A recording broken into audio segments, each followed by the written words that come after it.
Okay, we would like to take a little bit of a look at values, both your values. And the first question is from Christine Hemming, and it's, can you explain how you see the role of the family in British society? I'd like to start with you, Chris. Well, I think the family is absolutely crucial in any society. It's a crucial part of our relationships. It is the most important part of our relationships. And I think we're only now beginning to have the hard evidence that shows that the chase which we have been involved in over the last few decades after economic growth and after living standards clearly does not bring in its wake an equivalent increase in happiness. And what the research now shows very clearly is that happiness tends to go hand in hand with good, strong personal relationships. And the family, I think, is absolutely key part of that. Now, not obviously to say that you don't also have other relationships, for example, outside a heterosexual family. Clearly, you can as well, and that's very important. But I think a lot of our policy focus now needs as a party to be on how we nurture people's basic relationships. I think many people are under far too much time pressure, and I think we need to look right the way across the piece at, for example, whether we can give people more employment rights, paternity leave, maternity leave, but also some more flexibility in working hours. Are our institutions, school hours, school holidays, actually fit for purpose in a world where very typically in a family 2 people are earning money? Are our childcare arrangements actually adequate? So I think the happiness relationship agenda, at which the family is absolutely essential, is something that we need to address much more clearly than we have. I'm afraid I think the policy infrastructure there is not yet there. But as leader, I would want to make us focus on that nexus of issues and come up with some really interesting proposals to provide more support for hard-pressed families, particularly, much more typical these days, 2-earning families. And so would you see, can I just ask in terms of party priorities, where would you be putting family as an issue? Well, I think, I would say that happiness relationship agenda would be very, very high up my list of priorities. And I think that the family is a very key part of that. I think as a party, we often get stuck in policy silos. There is the Department of Work and Pensions, there is the Department of Environment, and we do policy for those things. We don't actually start from where the problem is in society and say, well, actually, a lot of these problems cut right the way across government. And they need to be addressed by different parts of government. Climate change was a classic issue. Virtually every department in government actually has an influence on our solutions on climate change.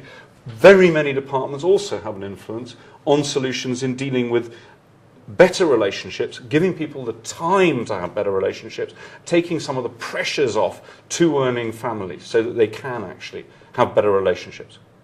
Thank you. Nick, can I hand over to you? And addressing first of all, the issue of that Christine Hemming put, which is, can you explain how you see the role of family in society? And then secondly, the supplementary question of how high up the agenda would you put that for the party? Well, look, my family is quite literally everything to me. I mean, I am who I am because of my family.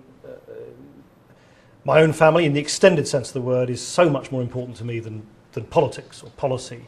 And I think that's the same for lots of people. I think one of the things that's gone wrong in the British political debate is that talking about family has become something that too many people think is a right-wing conservative thing to do. But look what the right-wing, look at what the Conservatives have done. They've come up with this absolutely bonkers idea that for 20 quid a week, you'll stay married. They've literally created this incentive, a financial incentive, which if you actually look at the small print, is only going to affect about 20% of all couples anyway. It is an extraordinarily old-fashioned, out-of-date way of dealing with the family. The family, I want us to champion the concept of family in the broadest sense of the word. Single-parent families, families who are not married, couples who are together but not married, the extended family, grandparents, step-parents, the range, the complexity, the richness, the wonderful diversity of what family means. And let me give you 2 specific proposals. I've thought about this long and hard. Firstly, I think, and I say this as a young dad who, when our first child was born, my wife went back to work sooner than I did. I think it's crazy that I've only got, as a dad, at the moment, entitlement to 2 weeks, 2 paltry weeks of paid paternity leave. Miriam, my wife, would have 9 months, paid and 3 months unpaid. I think you should say to couples like Miriam and myself, here, have a block of time. I'd like it to be ambitious, 18 months. You divide it up as you like. Maybe the dad wants to take 12 months and the mother 6 months, but allow people to take their own decisions. Another thing which I think needs to change, at the moment, under the way in which child tax credits work and the benefits work, if you are a single workless parent, or if you're a workless family, you have no money given to you by the state to put your child at an early stage into early years nursery education, into a structured environment. This is completely the wrong way around, because we know that it's many of those workless families who feel most disorganised, most overstretched, and might actually benefit most from putting a young child into a structured environment for a few hours a day. We could easily change the benefit system to make that happen.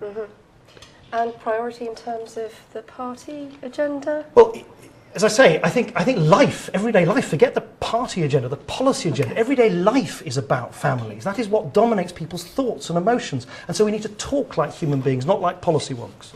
And there's a couple of supplementary questions that came in from members that I think are relevant within this section. One is from David Loader, which is about how you would deal with the issue of youths and even children being sucked into gang culture, carrying knives and other weapons. And then secondly from Christine Colbert, which is how do you propose going about the matter of education of young people in terms of not only literacy and numeracy, but respect for themselves and others. So if you could just focus in for us just on the children and, you know, the gang culture and... Sure.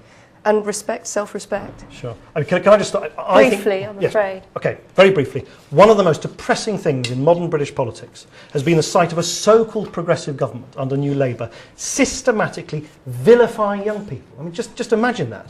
A so-called progressive party vilifying young people who have the future of our country in their hands. We have to completely change the way we look at children. I don't think this country is yet fit for children. We either have an Edwardian attitude which says they should be seen but not heard, or we have the middle class is totally neurotic about the future of their children, or we have lots of children who just drop off the end of the scales altogether. And the way in which young people have been systematically criminalised by ASBOs, by this vilification of youth, by a succession of Home Secretaries, has actually pushed people into a lifetime of crime rather than bringing them back from the brink.